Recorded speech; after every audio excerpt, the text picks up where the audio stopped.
त्यामध्ये ज्या गोष्टी खोट्या सांगितल्या गेल्या तेव्हा त्याची वस्तुती आहे, 140 कोटीची शहरातली जी 59 रस्त्याची कामं होती त्या कामाच्या बाबतीची वस्तुती आपल्या सगळ्यांना शहरवासियांना कळावी हा उद्देशानं आजची पत्रकार परिषद आयोजित करण्यात आली आहे. त्याबाबत सगळ्यांना माहित आहे की ह्याची प्रशासकीय मान्यता 23 फेब्रुवारी 2024 ला झाली होती या 140 कोटीच्या रस्त्याची. आणि त्याचं जो प्रशासकीय मान्यतेचा आदेश होता त्या स्पष्ट सांगितलं होतं की 3 महिन्यात ही प्रक्रिया पूर्ण करून त्या कामांना कार्यक्रमामध्ये देणे बंधनकारक आहे आणि कामं चालू झाली पाहिजेत 18 महिन्यात. या 18 महिने आता जे काल सांगितलं की 18 महिन्यात पुढच्या पूर्ण होतील, तर ह्या 18 महिन्यात ही कामं पूर्ण होऊन आपल्या शहरातील नागरिकांना खड्डेमुक्त रस्ते मिळाले असतील, पण ते पुढचे 18 महिने सांगतात. मग त्यानुसार त्यावेळेस नगरपालिकेच्या प्रशासनानं 8 मार्च 2024 ला ही निविदा प्रसिद्ध केली. त्याची मुदत होती 28 मार्च 2024 आणि ती निविदा उघडणं अपेक्षित होतं 29 मार्च 2024 ला. पण 29 मार्च 2024 ते 24 जानेवारी 2025 ह्या मधल्या 7 महिन्याच्या काळात याबाबत कुठलीही गोष्ट प्रशासनाकडून झाली नाही. का झाली नाही तर ह्याच्या मागचं कारण तुम्हाला सगळ्यांना माहिती असणं आवश्यक आहे. त्यामध्ये निविदा आल्या होत्या 4, त्यांच्या लाडक्या कॉन्ट्रॅक्टरनं भरली होत्या 3 आणि एक बाहेरचा संभाजीनगरचा कॉन्ट्रॅक्टर होता त्याची 1 होती. मग त्याला प्रेशरांना किंवा त्याला कशा पद्धतीनं त्या कॉन्ट्रॅक्टरला माघारी घ्यायला लावणं यासाठी ही 7 महिने घालवले. जर ती निविदा उघडली असती त्याच वेळेस तर ती कदाचित आता त्या कॉन्ट्रॅक्टरने सुरुवातीला सांगितलं की 15% अभावनं ही निविदा होती, कदाचित त्याची बिल असू शकली असती, पण ती उघडलीच गेली नाही. त्याची तांत्रिक मान्यता त्याला रिजेक्ट केलं गेलं. तर मग हे जे 7 महिने घालवले हे 7 महिने कुणाच्या सांगण्यावरून घालवले याची मागणी आमच्या महाविकास आघाडीच्या वतीने 27/12/2024 ला महाविकास आघाडीच्या वतीने जिल्हाधिकाऱ्यांना निवेदन देण्यात आलं होतं आणि त्यात त्यांनी मागणी केली होती की त्या तत्कालीन ज्या सीओ होत्या नगरपालिकेच्या जिना कुटेस्का ही कशाची मागणी होती की ते 7 महिने तुम्हाला निविदा भरल्यानंतर 7 महिने तांत्रिक लिफाफा उघडायला 7 महिने का लागले त्यासाठी नार्कोटिक्सची मागणी केली. त्यानंतर 6 जानेवारीला महाविकास आघाडीच्या वतीने परत याबाबत एक रास्ता रोको करण्यात आला. त्यावेळेस तत्कालीन मुख्याधिकाऱ्यांनी लिखी दिलं की आम्ही 28 फेब्रुवारी पर्यंत त्याचं कार्यक्रमातून काम चालू करू. मग ज्यावेळेस महाविकास आघाडीने दुसऱ्यांदा आंदोलन केलं त्यावेळेस मग ही निविदा 25 जानेवारीला तांत्रिक लिफाफा उघडला. 24 जानेवारीला 25 जानेवारीला फायनान्शियल ओपनिंग केली त्याची म्हणजे आर्थिक लिफाफा उघडला आणि मग त्यात तो 4था कंत्राटदार होता. त्यात त्यांनी बीड कॅपॅसिटी बीड व्हॅलिडिटी संपली असं काहीतरी पत्र नगरपालिकेने काढलं, त्यांनी त्याची पूर्तता केली नाही ते त्यांनाच माहिती काय झालं. पण 4था कंत्राटदार डिलीट केला गेला. 3 टेंडर राहिले. त्या 3 टेंडर मध्ये हा जो लाडका कंत्राटदार आहे ह्या लाडक्या कंत्राटदाराची त्यांच्या हिशोबानं म्हणजे 15% बिल म्हणजे सगळ्यात कमी L1 त्यांच्या हिशोबानं सगळ्यात कमी L1 ह्याला मंजूर झाली. मग पुढं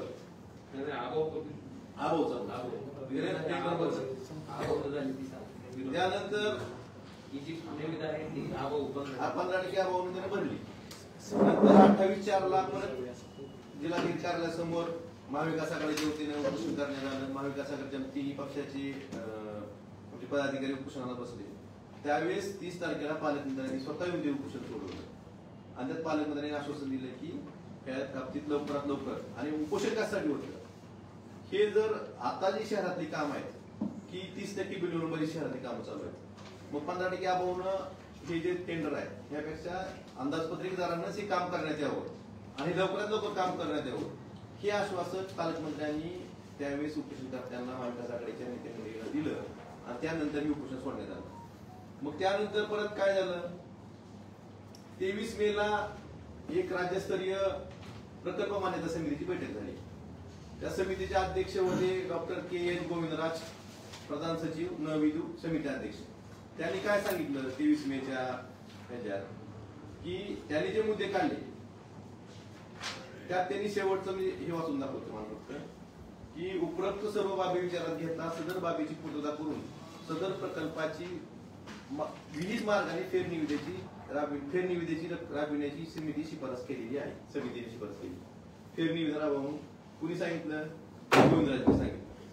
मग नंतर प्रधान सचिव नगर विकास त्याच प्रधान सचिवांनी किती तारखेला घेतली? ही बैठक होती 23 मे 2025. त्याच प्रधान सचिवाच्या आदेशाखाली परत 18 सप्टेंबर 2025 ला एक बैठक झाली. त्यात त्यांनी परत काय सांगितलं? त्याच प्रधान सचिवांनी सांगितले की तांत्रिक बाबीची पूर्तता करून उपरोक्त शिफारशीच्या पूर्ततेसह मुख्याधिकारी धाराशिव नगर परिषद यांनी आदेश निर्गमित करण्यात यावा अशी समिती शिफारस. एकच समिती, एकच अध्यक्ष, दोन वेगवेगळी शिफारशी का? पहिल्यांदा फेरनिविदा काढा म्हणून आणि परत वर्क ऑर्डर द्या म्हणून. मग ह्या बाबतीत पहिल्यांदा ज्यावेळेस आपलं उपोषण झालं त्यावेळेस 2 तारखेला 2 मेला नगर परिषद संचालकाचे एक पत्र आलं मुख्याधिकाऱ्याला की जर तो कंत्राटदार चालू अंदाजपत्रकाने काम करण्यास तयार असेल तर त्याचं तसं लेखी द्या, तो तयार नसला तर फेरनिविदा करा. त्या पद्धतीनं मुख्याधिकाऱ्यांनी त्या कंत्राटदाराला पत्र काढलं, कंत्राटदाराला लिहून दिलंय.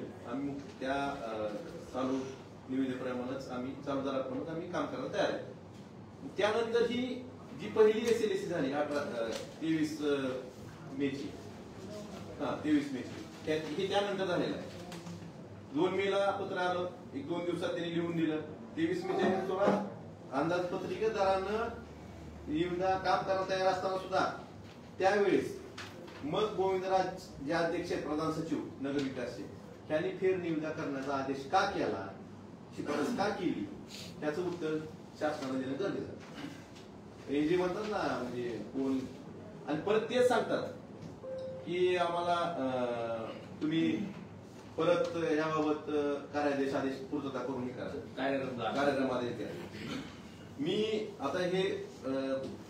मी याबाबत 9/7/25 ला आपलं पावसाळी अधिवेशन चालू होतं त्यावेळेस आपल्या ह्या शहरातल्या कामाची विधानसभेत मागणी केली होती की 18 महिने झाले काम कार्यान्वयनात अजून नाही तर याबाबत चौकशी झाली पाहिजे. हे कशामुळे थांबले ही विधानसभेची मागणी केली होती. आणि नंतर मी परत 20/7 ला परत महाविकास आघाडीचे होते पालकमंत्र्यांनी निवेदन देण्यात आलं. 25/7 ला जिल्हाधिकाऱ्यांसोबत महाविकास आघाडीची बैठक झाली, त्यात हा विषय झाला. 21/8 ला मी स्वतः प्रधान सचिव गोविंदराजे हे म्हणजे दोन्ही वेळेस वेगवेगळे बोलले. त्याचा गजनी झाला असल्या वेळेस गजनी झाला का कुणी केला कोणाचा दबाव होता आता हे चौकशीच कळलं.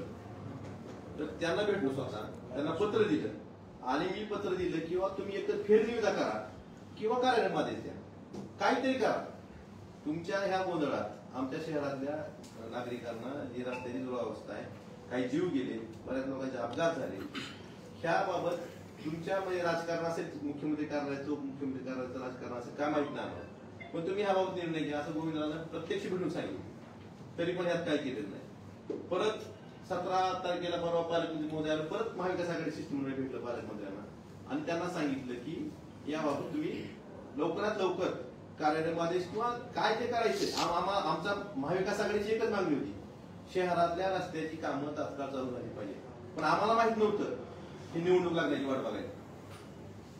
हे जे 18 महिने गेले, 18 महिन्यात जर कामं पूर्ण झाली असती तर जो नागरिकांना, सर्वसामान्य नागरिकांना जो त्रास झालाय तो त्रास कमी झाला नसता का? ह्याला जबाबदार कोण? आणि त्यावेळेस आमची मागणी होती की मी विधानसभेची मागणी केली होती चौकशी करावी, महाविकास आघाडीची होती नार्कोटिक्सची मागणी केली होती. आज आमची मागणी हीच आहे की मुख्यमंत्री तथा गृहमंत्री महाराष्ट्राचे हा खूप मोठा ख्याती आहे की याबाबत SIT नेमून याची चौकशी झाली पाहिजे. मग त्यात दूध का दूध आणि पाणी का पाणी. मग कोण शुक्राचार्य आहे, कोण भ्रष्टाचारी आहे, ही सगळं समोर. ह्या गोष्टीच्या बाबतीत आम्ही उद्या मुख्यमंत्र्यांना, गृहमंत्र्यांना महाराष्ट्राच्या पत्र द्यायला मी खासदार की याबाबत गेले 18 महिने या निविदा प्रक्रियेला उशीर का झाला, कुणाच्या दबावामुळे झाला, त्याला कारणीभूत कोण आहे, अधिकाऱ्यावर दबाव कोण आणत होतं, मग ते इथल्या नगरपालिकेच्या सीओ पासून प्रधान सचिवापर्यंत या अधिकाऱ्यावर दबाव वेळोवेळी कुणाचा होता आणि कशासाठी होता याबाबतची चौकशी SIT लावून केली पाहिजे आणि सत्य हे धाराशिवकरांच्या समोर आलं पाहिजे ही आमची प्रमुख मागणी आजच्या पत्रकार परिषदेच्या माध्यमातून आम्ही तुम्हाला सांगायची.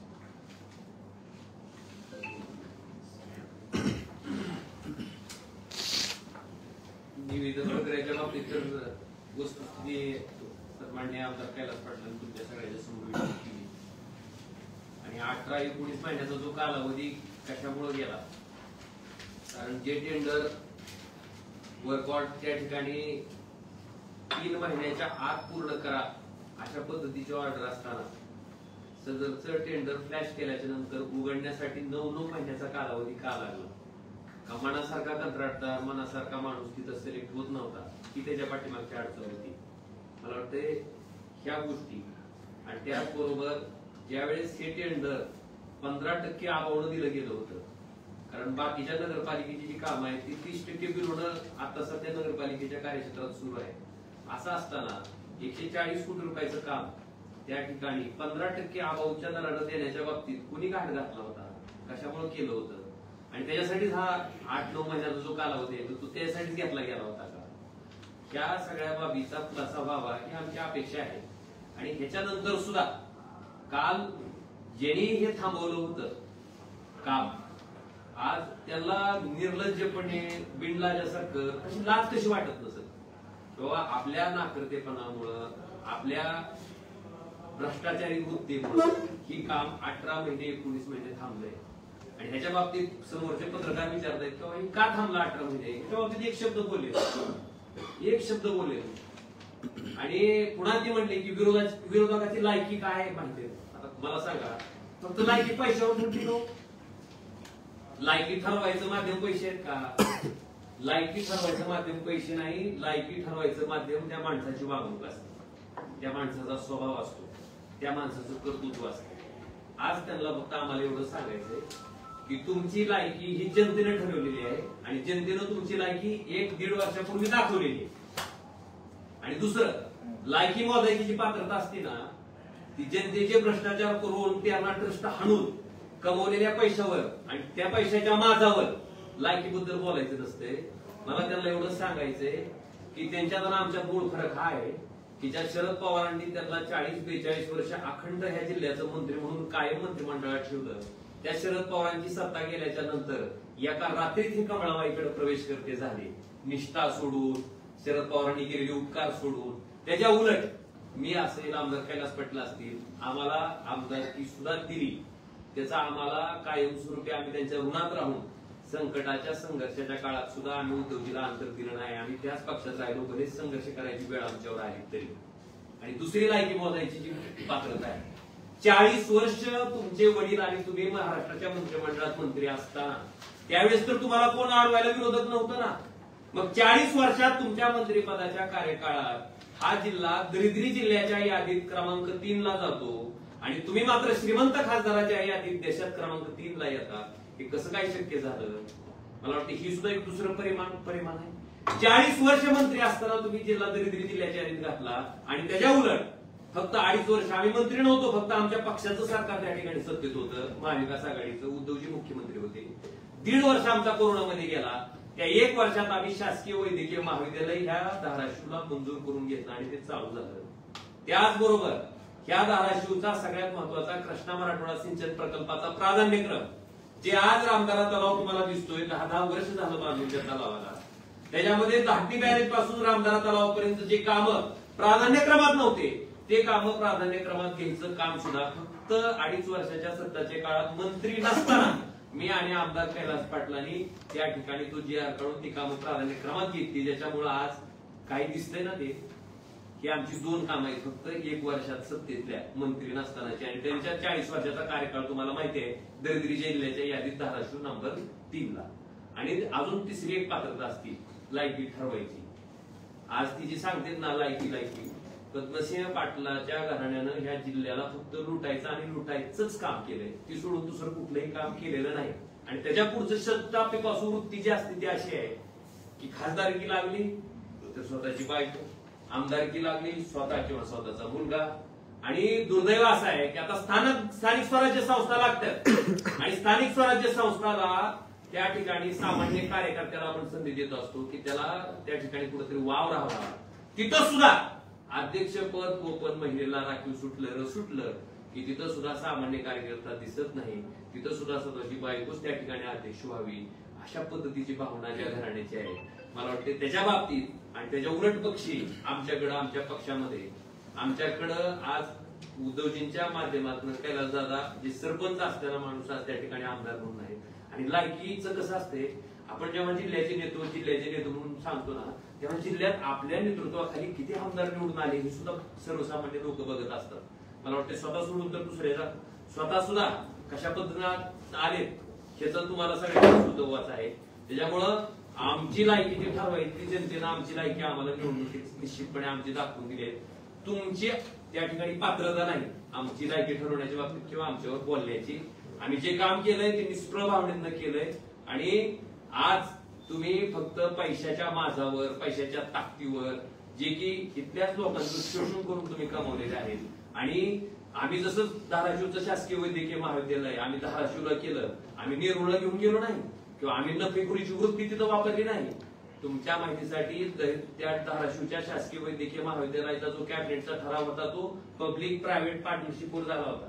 आम्ही तो रद्द करायला लावला आणि 100% शासनाच्या मालकीचं शासकीय वैद्यकीय महाविद्यालय आदरणीय उद्धवजींनी त्या ठिकाणी कॅबिनेटची प्रोसिडिंग बदलून शासकीय महाविद्यालय हे शासनाच्या मालकीचं केलं. आज धाराशिवच्या शासकीय वैद्यकीय महाविद्यालयात गोरगरीब लोक त्या ठिकाणी इलाज होते, त्यांच्यावर बऱ्याचशा सर्जरीचे किंवा उपचाराचे खर्च आवडवे असते. 2.5 लाख 3 लाख ती माणूस सहन करू शकत नाही. मला वाटतं तशा पद्धतीचे उपचार आज आपल्या शासकीय वैद्यकीय महाविद्यालयामध्ये होत आहेत. मला वाटतं ह्या गोष्टी आहेत त्याच्यामुळं त्यांना एवढ्याच प्रश्नाचं उत्तर द्यावं की इतकं लुटलंय 40 वर्ष, इतकं हव्यासानं सगळं वरबाडून खाल्लंय, तरी सुद्धा अजून काय पैशाची हाव सुटलेली, अजून सुद्धा ती जी हे आहे लालच ती अजून काय सुटलेली ही ह्या वृत्तीहून दिसून येते. आणि केवळ काहीतरी बोलायचं, काहीतरी आरोप करायचा आणि दिलेल्या प्रश्नाला मला वाटते ज्यावेळेस पत्रकार बांधव तुम्हाला विचारत होते किंवा 18 महिने 19 महिने कालावधी कशासाठी दिला, जर तुमचं काहीच त्याच्यात दोष नसतं तर सांगायला पाहिजे होतं बाबा ह्या कारणामुळे 18 महिने 19 महिने उशीर झाला. म्हणजे लोकांना खड्ड्यातनं जावं लागलं, अनेक तरुणाचे त्या खड्ड्यात पडून मृत्यू झाले. आणि हे सगळं होत असताना त्या ठिकाणी नीचपणे, निर्लज्जपणे स्वतःच्या आर्थिक स्वार्थासाठी जर तुम्हाला थांबत असेल तर मला वाटतं ह्याच्यापेक्षा वाईट वृत्ती आणि वाईट विचार असू शकत नाही. त्यांच्या ह्या वागण्याचा आम्ही निषेध करतो आणि जी मागणी आमदार कैलास पाटलांनी केली की ह्याची एसआयटी चौकशी झाली पाहिजे. आणि अजून सांगतो, सरकारनं जर ह्याची एसआयटी चौकशी नाही लावली तर आम्ही कोर्टात जाऊन ह्याची एसआयटी चौकशी करा म्हणून मागणी करणार आहेत. आणि ह्याच्या पाठीमागचे जे कोणी भ्रष्टाचारी असतील, ज्यांच्या दबावामुळे हे काम थांबलं गेलं, ज्याच्यामुळं धाराशिवकरांना 18-19 महिने त्या ठिकाणी खड्ड्यातल्या रस्त्यानं प्रवास करावा लागला, त्याचा खरा कोण त्या ठिकाणचा दोष आहे त्याला समोर आला.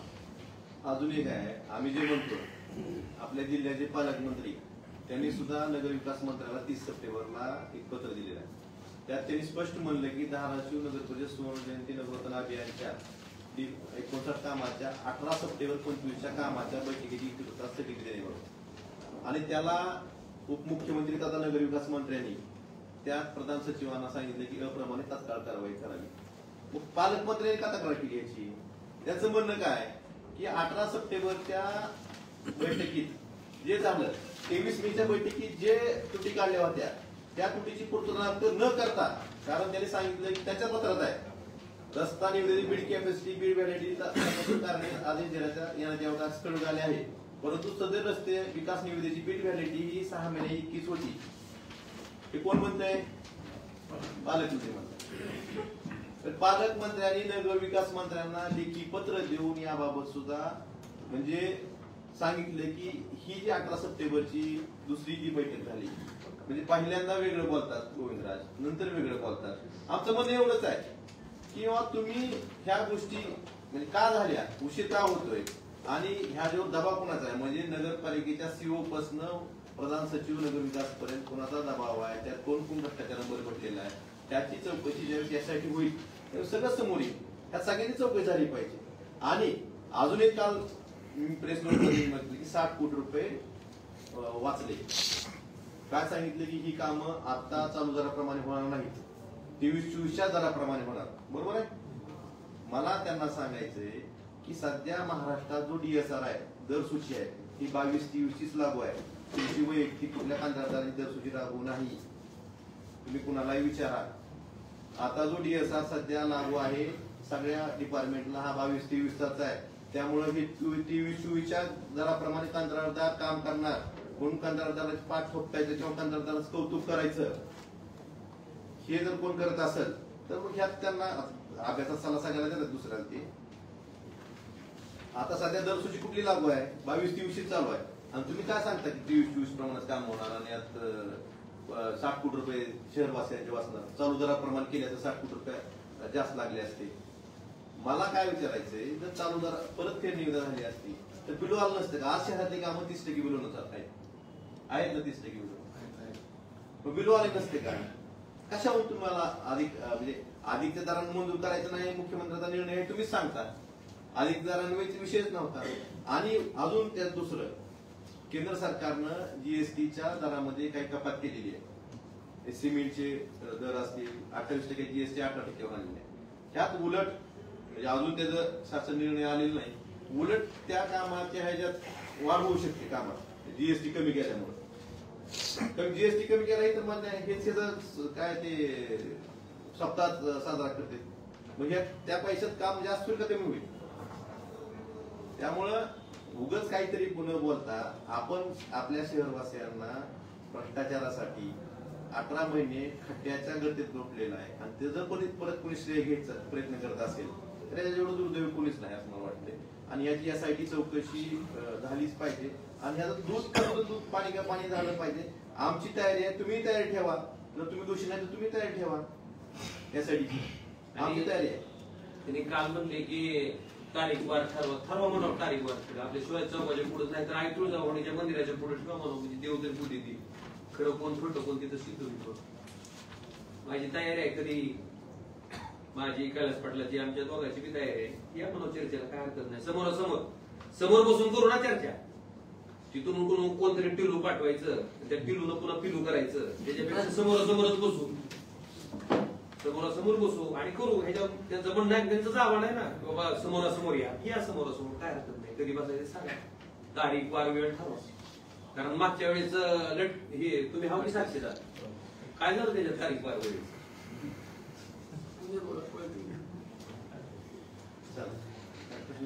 दादा एक प्रश्न होता साधा, की आपण ज्यावेळेस ही निविदा प्रक्रिया निविदा ज्यावेळेस काढली किंवा निविदा प्रक्रियेची सुरुवात झाली त्यावेळेसपासून आपण लढा देत आहात की ही निविदा म्हणजे ताबडतोब रस्त्याचे कामं व्हावीत वगैरे असं लढा देत आहात.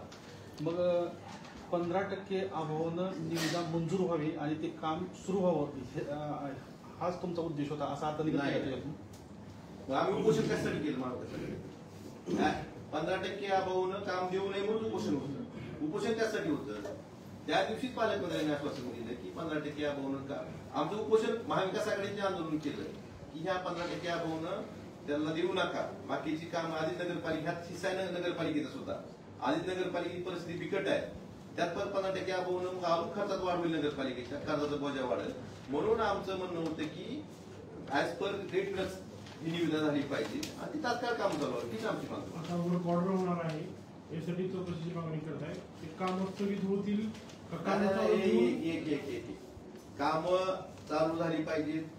शहरवासियांना खड्ड्यातून मुक्तता मिळाली पाहिजे. पण ह्या ज्या 18 महिने जे झाले, 18 महिने का गेले, 18 महिने का गेले, कुणाचा दबाव होता, कुणी काय केलं, विलंब का लागला, ह्याची चौकशी झाली पाहिजे ना.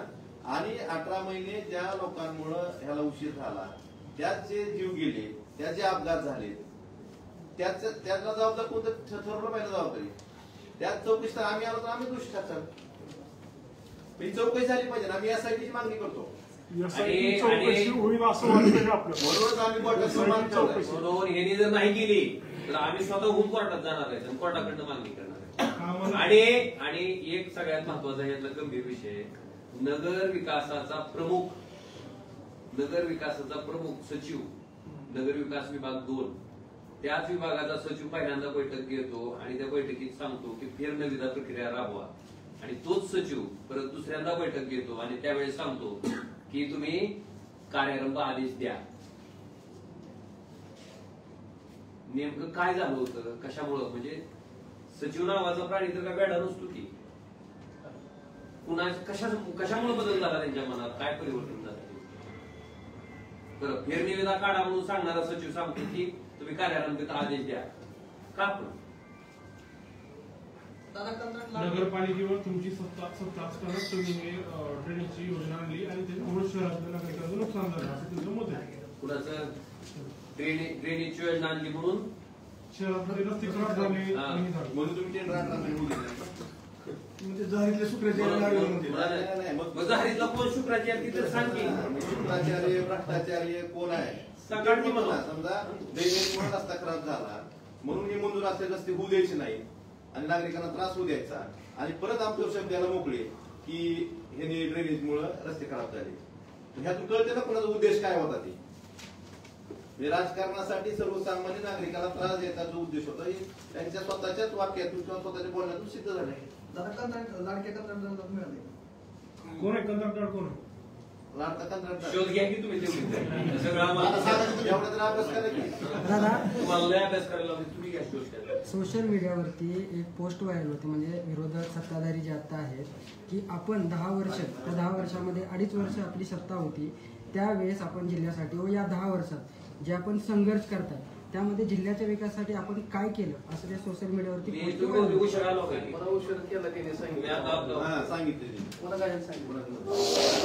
माझ्या माहितीसाठी सगळ्यात महत्वाचं की आमच्या 2.5 वर्षाच्या महाविकास आघाडीच्या सत्तेच्या काळात त्याच्यापैकी 1.5 वर्ष आमचं कोरोनामध्ये गेलेलं असताना सुद्धा महामारी होती आणि पूर्ण भारत देश बंद होता, हे तर मान्य आहे की आपल्याला. आणि आम्हाला सत्तेतलं 1च वर्ष मिळालं. त्या 1 वर्षाच्या कार्यकाळामध्ये आम्ही त्या जिल्ह्यासाठी शासकीय वैद्यकीय महाविद्यालय आणलं, त्यांच्यासारखं निरुला नेऊन नाही थाटलं. आलं का लक्षात? पहिली गोष्ट. दुसरी गोष्ट, कृष्णा मराठवाडा सिंचन प्रकल्पाचा जो प्राधान्यक्रम आहे, आजही तो GR आहे, कारण GR ची कागद काही त्या ठिकाणी जात नाही. कुणाच्या काळात ते झालंय मंजूर? जयंत पाटील साहेब जलसंपदा मंत्री होते, त्यांच्या सहीनं त्या ठिकाणी कृष्णा मराठवाडा सिंचन प्रकल्पाचा प्राधान्यक्रम आम्ही बदलून घेतला, जो की तुळजापूरच्या रामदारात साठवण तलावापर्यंत घेतला आणि दुधाळवाडचा जो साठवण तलाव तिथपर्यंत घेतला. त्याच्यामुळेच ही कामं त्या ठिकाणी झालेली आपल्या सगळ्याला दिसतात. आणि आपल्या माहितीसाठी आम्ही केलेल्या कामावर लोकांनी शिक्कामोर्तब करायचं असते. तिसरं एक सगळ्यात महत्वाचं काम, 2014ला रेल्वेच्या कामाच्या बाबतीत मोदींनी घोषणा केली होती. 14 ते 19 खासदार होता इथं. 14 ते 19 साली बीट तरी हल्ली हो, पण 19ला मी खासदार झाल्याच्या नंतर पहिल्यांदा ह्या कामाचा प्रचंड प्रमाणात पाठपुरावा केल्यामुळं त्या कामाचं टेंडरिंग म्हणा, त्या कामाचा आज जी तुम्हाला दिसती चालू अवस्था त्या कामाची, मी काय रोज उठून नारळ फोडत नाही, ती मला सवयही नाही. जे दिसतंय तुम्हाला झालेलं तुळजापूर पासून ते धाराशिवच्या कामाच्या बाबतीत ते समोर आहे ना. आणि कसं आहे, हाताच्या ह्याला आरसा दाखवायची गरज नसते. आम्ही दाखवलेला आहे, आम्ही करतो तो आहेत का नाही, आमच्या वर्षांच्या कालावधीत कळाले ना. फक्त 1च वर्ष आम्ही ती मंत्री नव्हतो. पण जी लोक म्हणतात ना त्यांना विचारायचंय की 40 वर्ष तुमचे वडील आणि तुम्ही महाराष्ट्र राज्याच्या मंत्रिमंडळात मंत्री असताना हा धाराशिव जिल्हा दरिद्री जिल्ह्याच्या यादीत नंबर 3ला, आणि तुम्ही स्वतः खासदार म्हणून निवडणूक लढवत असताना श्रीमंत खासदाराच्या नंबर 3ला कसं काय गेला, त्याचं बी उत्तर आम्हाला द्या. शेकडो अपघात झाले या रस्त्यांवर, आणि अशा रस्त्याच्या कामाला CM DCM यायला अपेक्षित उचित आहे. काय वाटतं तुम्हाला, यायला पाहिजे का? CM DCM PMU द्या, पण आमच्या शहरातले रस्ते करा. दादा ते म्हणतात की 60 कोटी वाचले, तुमचे लोक म्हणतात की 22 कोटी वाचले. नेमकं वाचले किती? सांगितलं 60 कोटी कसे वाचले हे सांगावं. ते जे म्हणतात की चालू अंदाजपत्रकात जर काम केलं असतं तर त्याची रक्कम वाढली असती. पण मी मागास सांगितलं, अजून रिपीट करतो, अजून यायचं नाही कुणी. तुम्ही हळूच सध्या जो DSR आहे शीतलराव, सध्या जो DSR सध्या सगळ्या शासकीय कामाला वापरला तो 22-23 तास आहे. म्हणजे 22-23च्या DSR प्रमाणे सध्या सगळी कामं शासनाची होतात आणि हे जे अंदाजपत्रक आहे 23-24 मध्ये झालेलं आहे. त्यामुळे DSR मध्ये जर बदल झाला असता तर पैसे वाढले असते. ही तर साधी गोष्ट आहे. DSR वाढला का? DSR नाही वाढलेला. 23-24चा जो DSR होता तोच आज पण आहे. आज जरी नवीन काम मंजूर झालं तर त्याला दरपत्रक दर सूची ही 22-23 आणि जुनीच आहे. त्यामुळे शासनाने वाढवलेली नाही. त्यामुळे हे विषयच नाही आहेत त्याचा. मग वाढेल कसं सांगा?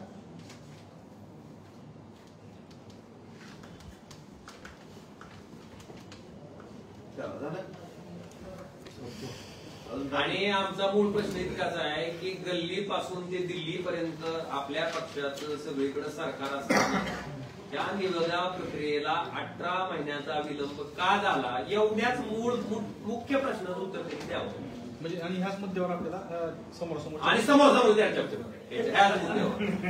समोर आमने सामने तुम्ही द्या. पुन्हा पळून आणि ती शिकुर्डी पाठवायची नाही दुसरी. स्वतः यायचं स्वतः चर्चा करायची. आमची तयारी. सरकारनं शेतकऱ्यांना मदत उशिरा केली असं म्हणलं जातं. आता दुसरं मुदत घेऊ नका. फिरू नका.